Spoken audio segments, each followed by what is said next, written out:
What is going on, y'all? KMBest here. Let's take a look at Marvel Snap's newest card, Spider-Man Noir. Spider-Man Noir is a 4/6 with an on reveal that looks at the costs of your other cards on the board.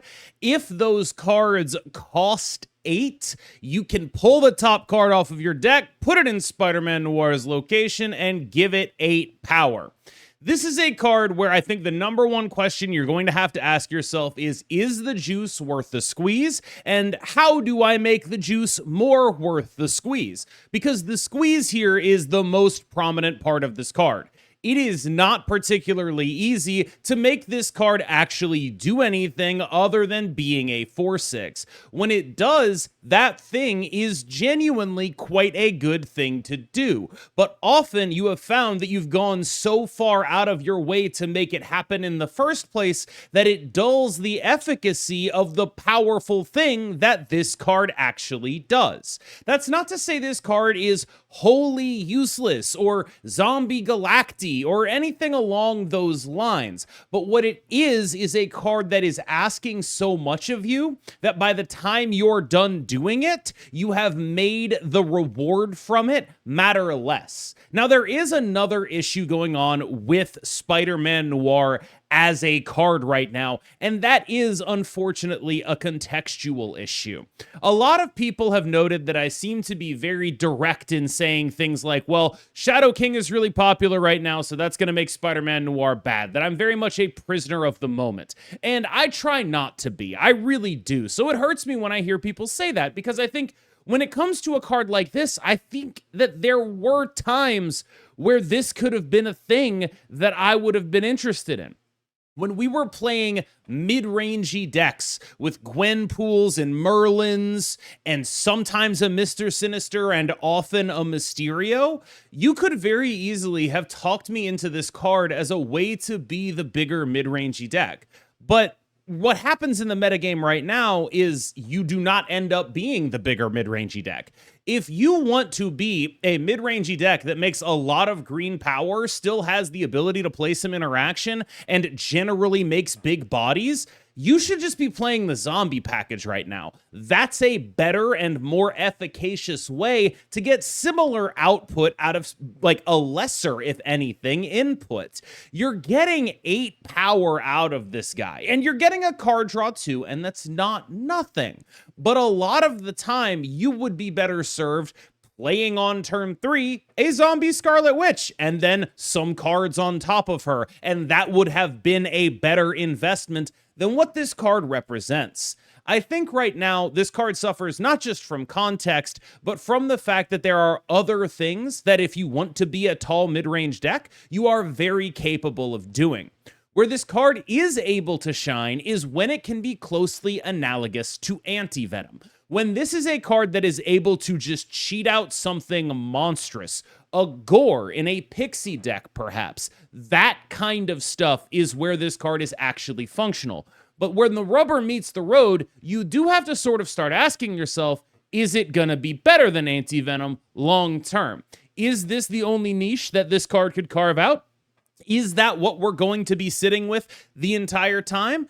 I strongly suspect that if they wanted to make this card stronger, they could. They could simply increase what happens when you don't actually succeed with it. If this card were a 4/7, if this card were a 4/8, a lot of the time you'd be able to free roll it and play it when it actually would gather value. But 4/6 is so far below what you can reasonably expect from a deck like this in the metagame that we have, that when this card is not working, it is worse than a dead card. It is a card that could have been something that actually contributed. And I think that largely brings us back to where we started, where the biggest problem this card has is not the context it released in. It's not necessarily its own power, although I do think it could stand to be a little bit stronger.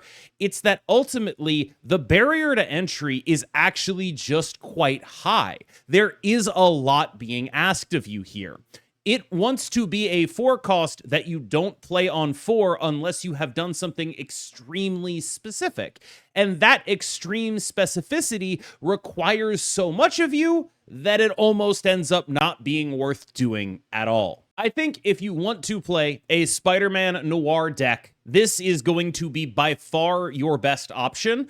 This is a very functional deck that has enough one-drops in it that it is functionally capable of manipulating the amount of output it has, and of course of playing this on turn 5 in order to get something that is actually valuable out of it. I think this is a really solid deck that is not anything special. Like, I don't want to sit here and oversell this card to you. This is a deck, and you can play it, and you can win with it at basically any level of Marvel Snap. But ultimately, to me, all it is a deck. This is one of many decks that do things like this and are functionally capable of outputting a decent amount of points. And on a fundamental level, if you are functionally capable of outputting a decent amount of points, and you go into a game heads up knowing, I'm going to have to output my points in very specific ways, you have the ability to outplay people, and you have the ability to win matchups that are otherwise unfavored. That is true of almost any Marvel Snap deck, and it is not unique to what this deck is offering.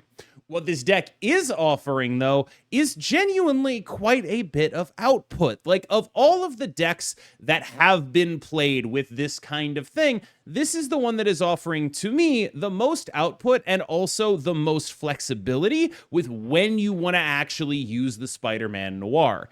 Is it great that we are putting a 4/6 into our deck with Bast and Agent Venom? No, it's not great, but this is sort of where it wants to be. This is the kind of thing that it wants to be doing. And I think that that is sort of what is being spoken to here. This is a deck that thrives on confusing and weird outputs, on multiplications of Gores and of Iron Men, through Esme, and of course, through getting a copy of one of those cards that costs 8. All of that is what this deck is trying to do. There isn't nothing here. There is a lot of power, but there is also, just by the nature of it, a lot of fragility. Not just, oh, I lose to Mobius, but I am typically, when this deck plays out, at least in some way vulnerable to cards like Red Guardian, to Cosmic Ghost Rider, to Enchantress, to various things that are relatively reasonably played.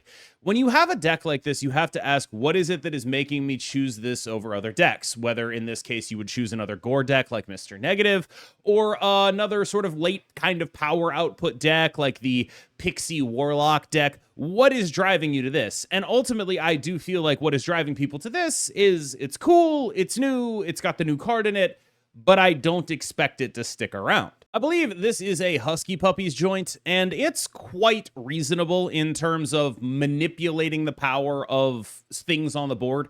One of the things you'll see with Spider-Man Noir is the more ones you have, the more you are able to mix him into your turn 5, and that's a lot easier if you can go something like 1, 3, 4, or like things of that nature. It gets even easier when you have things that can remove your ones, like Merlin and Strange Supreme. That allows you to have a ton of control over exactly what is on the board and make sure that you're getting some real output out of him.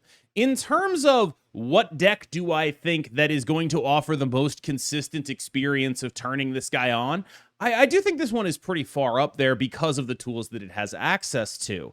This is a really solid way to play Marvel Snap, but it is, when you boil it down, just a Thanos deck with a couple of odd choices. And those odd choices do come back to bite you. For example, when you have a Merlin in your hand, you're drawing a bunch of cards, you can often get yourself stuck on overdrawing, and that is a risk you have sort of opted into in order to get Merlin into this deck to have more control over how many cards are on the board and what their costs are at any given time. You chose that in order to facilitate Spider-Man Noir, and you start asking yourself, is that worth it? Am I making the Thanos deck worse by doing this? And I find it hard to believe that this is the kind of thing that right now is making the Thanos deck better. This is one of those cases, though, where I can totally see a context where this would matter. In a world where other people are playing relatively smaller ball Thanos decks, this guy's great. Like, that's the thing that really sticks out about Spider-Man Noir is if everyone's playing mid-range, it is so sick to play 4/14 draw a card. But if everyone's playing combo, you're smaller than the combo decks, and you're going out of your way to make yourself, you're putting in the effort of a combo deck effectively for something that is not getting the reward of a combo deck. Spider-Man Noir is asking as much from you as many combo decks are asking from their players, and he's only paying you off with 414 draw a card. If you could just splash him into your mid-range deck and get that, that would be one thing. You can't. And so you end up ultimately with a card that has this kind of profile. There are a couple of like legitimately cool things that you can do with this card. Like, look at all the cool ass targets you can get. This is, of course, a deck from Smiz that has a bunch of really cool things that can make this card happen. It's really trying to play it on 5 unless you very specifically get your Shauna going. So the way this works is Shauna is effectively 6. You play a 2 into Shauna, you get it on 4. You play a 2, a 3, a 3, you get it on 5. That's the curve this deck is built around. In as much as there is a worthwhile thing to do with this kind of sort of brute forcing of this card, this is something I do think is a very worthwhile thing to do. You have the ability to free your lanes up with the Sam Wilson, although frankly, I do think there is a little bit of like, I didn't draw Sam Wilson, I drew a different 2 instead. I play a 2, I play Shauna. I have absolutely nowhere I can play this card without it clunking up the board. That's a really risky thing that happens a reasonable amount of the time. Like there's going to be like, depending on where you put the 2, depending on where you put Shauna, it typically means that you're going to be clogging a lane on 4. And you can try to play around it, I think, but you're going to be doing a disservice to your future ability to distribute points, basically no matter what. And when I talk about this deck having the sort of, or this card having the requirements of a combo deck, it's largely in those terms. It is a card that, by nature of what it is trying to do, either has to be played off curve or is meaningfully restricting your future plays by virtue of taking up board space. And I think that's a really important concept to consider here, because it's not just that this card effectively takes up 2 board spaces. It's that a lot of the things you do to make it happen on time, Mr. Sinister, Shauna, also take up 2 board spaces. And that kind of thing really makes your deck easier to play around. That is a really big problem. If you have, for example, filled a lane up on turn 4, it's not the end of the world, but it makes your job a lot easier for your opponent. If you have 3 cards in a location by turn 4, again, not the end of the world, but their job is a lot easier on turn 6 when all they have to do is say, what do I think the biggest card they could put here is? And I'll beat that and then go win another lane. That kind of stuff makes the game easy for your opponent. And I think that that is where a lot of the drawback of this card is. We talk about how it is so much about the barrier to entry. I also think it's worth talking about how that barrier to entry includes the precluding of future possibilities. A lot of the ways you overcome that barrier to entry come with their own sacrifices. And while there is some element of that in the other greater combo decks in this metagame, I do think it's worth looking at something like Move, which almost inherently has a massive amount of flexibility of possibilities, and looking at this, and it's hard not to see how this is anything other than the opposite of that. Derek put this one together, and I think the thing I specifically like about this iteration is that what you do here is you have this card that is, in case you can't see what you're looking at here, this is very similar to the old like anti-venom Ronin lists. That's what's going on here.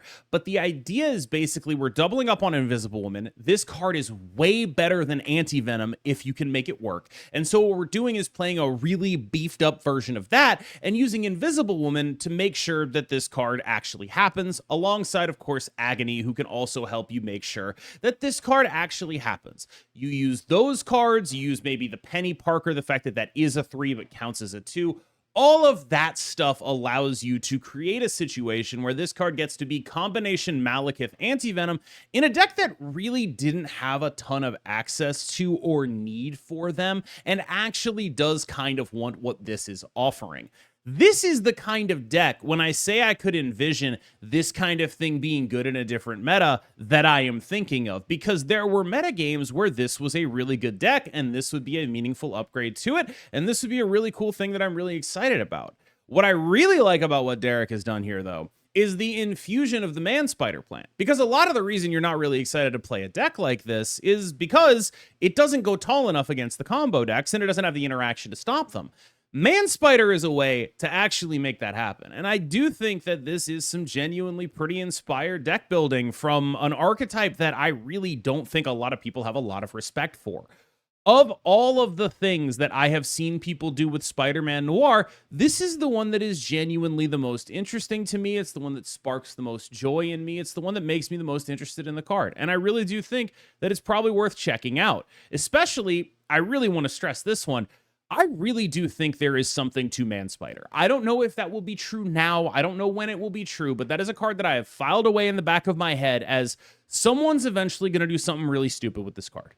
And I don't know that this is it, but I am interested in exploring it. I do think, like, to be clear, when I say something like this, it's not like, oh, I'm biased towards it.